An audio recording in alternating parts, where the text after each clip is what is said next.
Sa isang pamilya, partikular sa magkakapatid ay hindi po maiiwasan roon ng hindi pagkakaunawaan at tampuhan dahil kayo ay magkaiba ng ugali at paniniwala. Ngunit ang ganitong bagay ay hindi sana maging dahilan para kayo ay magkaroon ng galit sa isa't isa at kayo ay magkawatak-watak.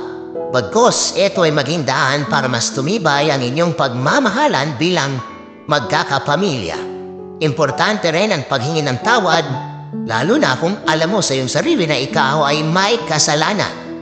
Huwag palaging pairalin ng pride. Ang paghingi ng sorry at pagtanggap ng iyong pagkakamali ay hindi kahinaan, kundi ito ay gawain ng mga taong may matapang na puso. Kailan ka pa ba hihingi ng tawad at magpapatawad kung kailan ba huli na ang lahat at hindi na niya ito maririnig?